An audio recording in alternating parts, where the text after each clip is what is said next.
Now it is time to show you some gameplay of Braindance. This is a feature that you'll experience when you play Cyberpunk 2077. Braindance is essentially a recording of somebody else's experience. It allows you to relive their sense of sight, smell, touch, and even hearing, all thanks to a special device.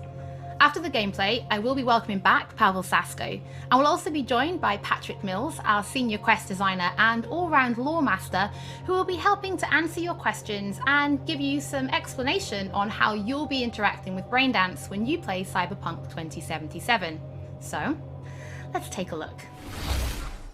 Plan simple. Do nothing odd. Don't get creative. You go in, snatch the cash, get out. And we sell the BD to those psycho freaks from the studio. Got it. And remember, everything on full blast. They'll spot us extra for a wicked adrenaline high. Okay, on you go.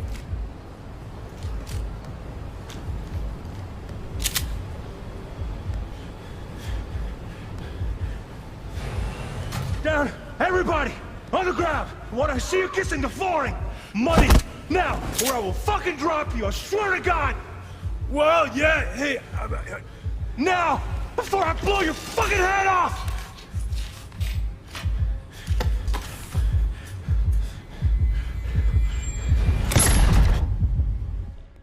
Ah!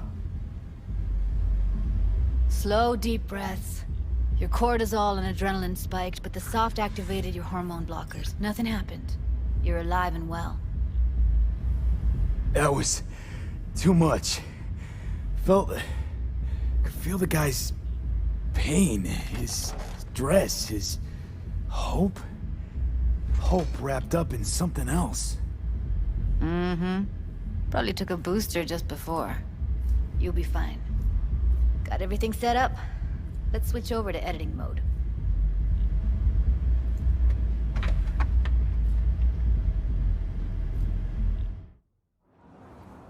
I'll sever the link to the BD Roller's sensory array. You'll be able to look around freely.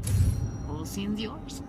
Full cam control in analysis mode, so move around, zoom in and out, whatever else you come up with.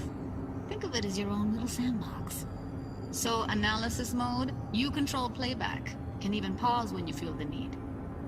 Then you use the editor console to unpause. Try it. Plan simple. Do nothing odd. Don't get creative. You go in, snatch the cash, get out. And we sell the BD to those psycho freaks from the studio. Got it. Dream as hell, right? Well, that's not all. You can speed things up or rewind, whatever you like. Give it a try. Rewind, roll it back to the top. Can I? All good, neat. Now try fast forwarding a bit. Plan simple. Do nothing odd. Don't be creative. You go in, snatch the cash, get out. Okay. You can also reset the recording. That'll take you right back to the beginning. Try it. Now for some fun. This here's why you came in the first place. In analysis mode, you get to view and even scan details of the enviro recorded by the BD Roller. Focus on the heat, the gun this gonk gets from his buddy at the beginning. Now scan it. Plan simple. Do nothing odd. Don't get creative. You go in, snatch the cash, get out. And we sell the BD to those psycho freaks from the studio. And remember, everything on full blast. Okay, right here. Excellent. Let's move on. Now heads up. In analysis mode, you can ferret out background noise and conversations if the roller got close enough. This tech records everything, every little detail, even the sights and sounds the roller was never aware of. To see the sources of the recorded sensory signals, switch to the audio layer in the editor. Go ahead and try that now. Okay, good. Now you should see several sound signatures in the store. Choose one and hone in on it. Pack of 6, case of Brosif, and a couple of zappers. Okay. We have a deal today on 2 flavors. Cuddy and surf and everybody! So, any thoughts? Unbelievable. Seriously, like what's happening right next to me. Yeah, it's how BD recording implants work. They pick up everything, all the elements in the background. Then an editor tweaks them. makes them pop.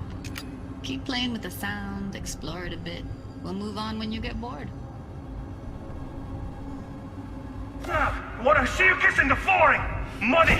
Net! Sometimes you can analyze extra layers in the raw, stuff the roller's cyberware picked up. Like what? Ev's got Kiroshi optics that grab infrared, meaning you should be able to grab heat signatures from her recording. Huh. Hella nice. Scanning works on peeps, too. Walk up to the wounded chick. Try scanning her. Alright, next thing. Scroll forward to the part where our artist gets a lead injection. Or I will fucking drop you, I swear to God! Well, now, fucking head off!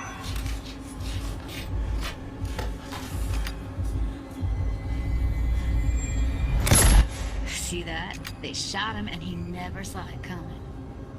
But you will. Here it comes. My favorite part of the game.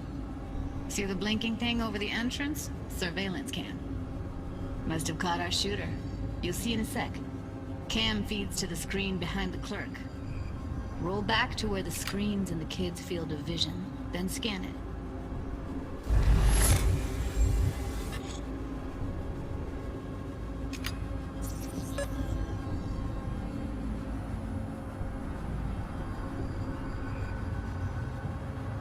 His own Chumba shot him. Probably planned to all along. Must have got a nice slice of cred on the black market for a BD like this. BD freaks are ready to pay a preem for a real flatline. Anyway, if you've seen enough, you can exit.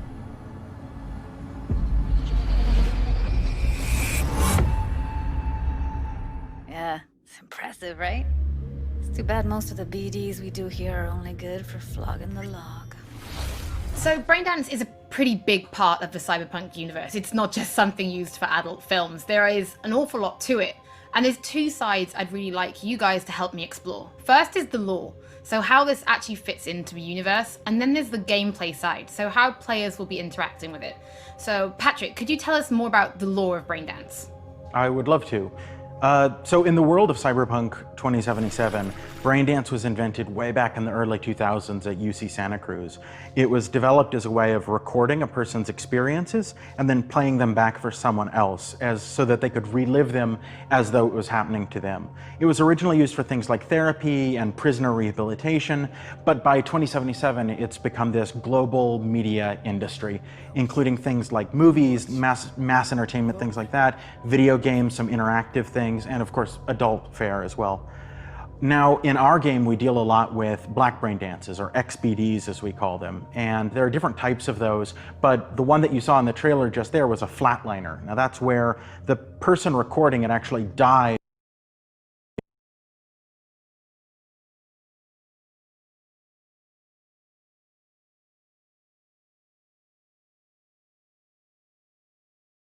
of a thrill, but a mercenary can also use them for various things, and you'll see that in the game, of course. And from the gameplay perspective, we have been working a lot throughout last years trying to figure out the best way how to use the Braindance in the game as a mechanics. So what we have settled on is this Braindance editor mode. As a player, you will be able to run the Braindance in the editor mode and see different clues that have been registered on the peripheral of given actor. Now, as a player, you can slide on the timeline of that recording, back and forth, trying to uncover different clues. And that clues are actually telling a story in the game. So, as a player, you will run different investigations that will lead you to different mysteries, and you will uncover them actually using that Braindance as a mechanics in the game. So, as Pavel was saying, we use Braindance as a storytelling tool. It's not a collectible. It's not something where you're going to go in and you're going to play it and you're going to be like, I've seen this before. What we use Braindance for is to give you a keyhole into the life of the residents of Night City. And we can explore things like childhood trauma, religion, various philosophical ideas in a way that you might not otherwise experience in a story about a mercenary on the tough streets. So we've tried to talk about some of the aspects that we think the community will find really exciting, but you know, while you're both here, I'd love to know, what is it about Cyberpunk that you guys are really excited for? Patrick, why don't you start? So one of the things that I'm most excited about in this game is the characters and the way they interact with the world. We've got this really interesting world that stretches all the way back to the Cyberpunk 2020 source material and all of these events and all of those things, but those don't mean anything unless they connect with characters. And so when we come up with a character, we start with their function. What is this person? What do they do in the story? But we don't stop there. We go back and we figure out what was their childhood like? What was their upbringing like? What kind of obstacles did they face in this harsh reality, and did they overcome them? And how did they overcome them, or did they not overcome them, and why? And you can see all of those things in their environment, in their dialogues, in sort of how they operate in the world. And we come up with that for all of our characters. Now you look at someone like Victor Vector, and you're gonna see stories about his past in his environment and in his dialogue. You know, we come up with that stuff even if we don't use it in the game, because it helps inform us as to who these characters are. And for me, I would not be myself if I would not say that I'm the most excited about our quests. Like with our Witcher 3 team, with Patrick and like everybody that has stayed with us since the Witcher 3 time, we really have grown so much. We have learned so much, and we have used all that experience to put them into the quest that we have made. And you will not find really a filler in this game. Like everything has a meaning. Like we put so much effort into making sure that everything is rewarding, is interesting, is talking about characters, as Patrick said, is talking about worlds, is talking about emotions, like touching the player in a really, like a real way. And I just can't wait to find out what you think. Pavel, I know you mentioned story and quests and writing quests, and when I was last in the studio, I had a look and I saw a notebook on your desk, and I would love for you to show everybody this notebook. Okay, Holly, I mean, you asked for it. So this is my notebook. It says Salsa Quest Designer. The reason is because I dance salsa, and I'm a quest designer, so you know. So I started this notebook actually when we were really starting Cyberpunk. At the very beginning, I wrote like a first note, and it says pretty much something along the lines of that we were starting with a prototype. And then, you know, I kept on basically noting things that we've been working on for like next years. I remember once when our concept artists actually approached me, and they said that they want to take a look on my notebook. I was like, what for actually? And they took some pictures, and they told me, yeah, well, you know, because we are looking for a reference material for notes of a psychopathic killer.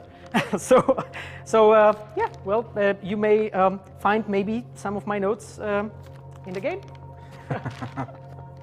Pavel and Patrick, thank you so much for joining me. I'm pretty lucky because I have read some of the stories that you and the team have written for Braindance, and I'm pretty excited for people to discover them.